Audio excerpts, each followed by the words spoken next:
ওম নমো ভগবতে বাসুদেবায় নমো। নমস্কার সুপ্রিয় দর্শক বন্ধুরা, সনাতন পরিবারে আপনাদের সকলকে জানাই স্বাগত। আশা করি আপনারা সকলেই ঈশ্বরের কৃপায় ভালো আছেন, সুস্থ আছেন। আজ আপনাদের সামনে একটি অত্যন্ত গুরুত্বপূর্ণ বিষয় নিয়ে আলোচনা করব, যা আপনাদের জানার অত্যন্ত প্রয়োজন। আর নতুন কিছু জানতে বা শিখতে চাইলে অবশ্যই আমাদের এই চ্যানেলটি সাবস্ক্রাইব করুন। সুপ্রিয় দর্শক বন্ধুরা, সৌভাগ্যশালী জীবন পেতে এবং পকেট ভর্তি সদা সর্বদা অর্থ রাখতে প্রতি মঙ্গলবার বিশ্বাস সহকারে আপনার পকেটে বা মানিব্যাগে রাখুন এই একটি পাতা। এর ফলে আপনার পকেট সবসময় টাকায় পরিপূর্ণ হয়ে থাকবে, সাথে সমৃদ্ধিশালী একটি জীবন পাবেন। ফলে গাড়ি, বাড়ি, অর্থ সব সহজেই লাভ করতে পারবেন। ঠিক তেমনি আপনাদের বাড়তি খরচের পরিমাণও ধীরে ধীরে কমে যাবে। বন্ধুরা, আজকের এই উপায়টি তারাই করুন যারা অক্লান্ত পরিশ্রম করার পরেও আর্থিক দিক থেকে উন্নতি করতে পারছেন না। বন্ধুরা, জীবনে সুখে শান্তিতে থাকার জন্য এবং নিত্য প্রয়োজনীয় চাহিদাগুলো মেটানোর জন্য আজকালকার দিনে টাকাই সব। মানুষ দিন রাত অক্লান্ত পরিশ্রম করে শুধু এই অর্থ উপার্জনের আশায়। কিন্তু অনেক মানুষ আছে যারা অক্লান্ত পরিশ্রম করার সত্ত্বেও যারা তাদের প্রয়োজন মতো অর্থ উপার্জন করতে পারে না, তারা তাদের সপরিবারের চাহিদা মেটাতে পারে না। আর আজকের এই ভিডিওটি তাদের জন্যই। বন্ধুরা, পরিশ্রম করার পাশাপাশি যদি এই সামান্য এই একটি পাতা আপনি প্রতি মঙ্গলবার আপনার পকেটে বা মানিব্যাগের মধ্যে রেখে দিতে পারেন, তাহলে 7 দিনের মধ্যে ফল পাবেন হাতে নাতে। তাই এই প্রসঙ্গে বিস্তারিত জানতে ভিডিওটি স্কিপ না করে মনোযোগ সহকারে শেষ পর্যন্ত দেখতে থাকুন। আর ভিডিওটি দেখে কোনরূপ উপকৃত হলে অবশ্যই একটি লাইক করবেন এবং আপনজনদের সাথে শেয়ার করবেন, যাতে ওনারাও দেখে উপকৃত হন। আর যারা সনাতন পরিবারে নতুন হয়ে আছেন, তারা অবশ্যই আমাদের এই চ্যানেলটি সাবস্ক্রাইব করুন এবং পাশে থাকা বেল বাটনটি প্রেস করুন এরূপ নিত্য নতুন ভিডিও সবার আগে দেখার জন্য। তাহলে চলুন বন্ধুরা, আর সময় নষ্ট না করে ভিডিওর মূল পর্বে প্রবেশ করা যাক।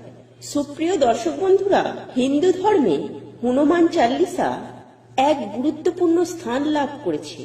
কথিত আছে, হনুমান চাল্লিশা পাঠ করলে হনুমানজিকে সন্তুষ্ট করা যায় ও আশীর্বাদও পাওয়া যায়। এমনকি এও শোনা যায়, হনুমান চাল্লিশা পাঠে শনির কুদৃষ্টি থেকে রেহাই পাওয়া যায়। তাই মঙ্গলবার হলো সংকটমোচন হনুমানজিকে পুজো করার দিন। আর এই সংকটমোচন হনুমানের পুজোতে অবশ্যই পাঠ করতে হবে হনুমান চাল্লিশা। আর এই দিন যে উপায় বা ক্রিয়া অবলম্বন করা হয় হনুমানজির আশীর্বাদে, সেই উপায় বা ক্রিয়া কখনোই বিফলে যায় না। বন্ধুরা, আপনি কি জানেন হনুমান চাল্লিশা পাঠ করার মধ্যে এমন একটি শক্তি আছে যা আমাদের চারপাশের নেগেটিভ শক্তিকে সরিয়ে ফেলে পজিটিভ শক্তিতে ভরিয়ে তুলতে সাহায্য করে। পজিটিভ শক্তি খুব দ্রুত বৃদ্ধি পায় হনুমান চাল্লিশা পাঠ করলে। সৌভাগ্য যেন সর্বক্ষণের সঙ্গী হয়ে ওঠে। অনেকেই বলেন হনুমান চাল্লিশা কেবল মঙ্গলবারেই পাঠ করা ভালো। তা নয়, প্রতিদিন হনুমান চাল্লিশা পাঠ করা যেতে পারে।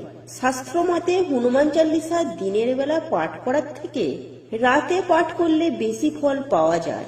তাই সুপ্রিয় দর্শক বন্ধুরা, এই উপায় বা ক্রিয়াটি বলার আগে এই বিষয়টি বলার একটাই কারণ যে আপনি যদি এই পাতাটি আপনার সাথে রাখেন, তাহলে সেই দিন অতি অবশ্যই আপনাকে হনুমান চাল্লিশা পাঠ করতেই হবে।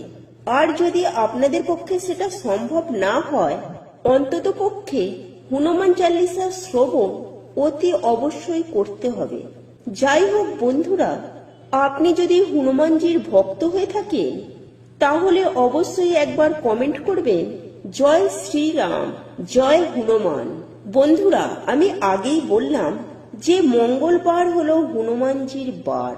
আর এই দিন বিশ্বাস সহকারে হনুমানজির পুজো করা যায়। তাহলে রামভক্ত হনুমান সকলেরই মনস্কামনা পূরণ করে।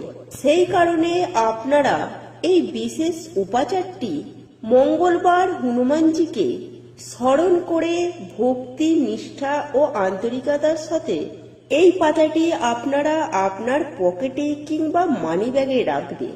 আর এই উপায় বা ক্রিয়াটি করার জন্য আপনারা যে পাতাটি রাখবেন সেটি হলো 3টি তুলসী পাতা। হ্যাঁ বন্ধুরা, তুলসী গাছ আমাদের সকলেরই বাড়িতে রয়েছে। সেই কারণেই সামান্য এই 3টি তুলসী পাতার বিনিময়ে আপনারা শক্তিশালী এই উপায় বা ক্রিয়াটি করতে পারবেন। এটি করার জন্য আপনাকে প্রতি মঙ্গলবার সকাল সকাল ঘুম থেকে উঠে স্নান পর্ব সেরে নেবেন। তারপর আপনারা শুদ্ধ বস্ত্র পরিধান করে আপনি তুলসী মাতার উদ্দেশ্যে জল অর্পণ করবেন এবং জল অর্পণ করার পর আপনারা 3টি তুলসী পাতা চয়ন করবেন। আবার ওই 3টি তুলসী পাতা নিয়ে আপনি আপনার ঠাকুর ঘরের আসনে যান। এরপর আপনি আপনার ঠাকুর ঘরে যেভাবে আপনি নিত্য পুজো আরাধনা করেন ঠিক সেইভাবে আপনি নিত্য পুজো আরাধনা করুন। এবং আপনার বাড়িতে যদি হনুমানজির মূর্তি বা ছবি থেকে থাকে তাহলে সেখানে হনুমানজির চরণে 2টি তুলসী পাতা দিন এবং একটি তুলসী পাতা হনুমানজির বুকে দিন। সেই সঙ্গে ধূপ আর প্রদীপ জ্বালাবেন। তবে এই তুলসী পাতা তোলার ক্ষেত্রে আপনারা একটি বিষয় খেয়াল রাখবেন, যেন এই তুলসী পাতা কোনোভাবে ছেঁড়া বা পোকা খাওয়া যেন না হয় এবং পরিষ্কার পরিচ্ছন্ন নিখুঁত 3টি তুলসী পাতা আপনারা চয়ন করবেন। বন্ধুরা, এরপর পুজো আরাধনা হবার পর সন্ধ্যার পর আপনারা যেভাবে বাড়িতে সন্ধ্যা দেখান, ধূপ দেখান, ঠিক সেভাবে বাড়িতে সন্ধ্যা দেবেন এবং সন্ধ্যা দেবার পর অতি অবশ্যই হনুমান চালিসা পাঠ করবেন। যদি আপনাদের পক্ষে সেটা সম্ভব না হয় তাহলে অতি অবশ্যই শ্রবণ করবেন এবং শ্রবণ করার পর আপনারা হনুমানজির চরণ থেকে 2টি তুলসী পাতা আপনার মানি ব্যাগে বা আপনার পকেটে রাখবেন এবং বুকে রাখা তুলসী পাতাটি আপনি খেয়ে নেবেন। এই হলো আপনাদের প্রথম কাজ। তার পরের সপ্তাহে মঙ্গলবার দিন যখন আপনার মানিব্যাগে থাকা তুলসী পাতা 2টি শুকিয়ে যাবে তখন ওই তুলসী পাতা 2টি কোনো প্রবাহমান জলে বা কোনো জলাশয়ে ভাসিয়ে দিন এবং পুনরায় আবার এই উপায় বা ক্রিয়াটি অবলম্বন করুন। বন্ধুরা, এই ছিল আজকের ভিডিও। আশা করি ভিডিওটি দেখে আপনাদের খুব ভালো লেগেছে।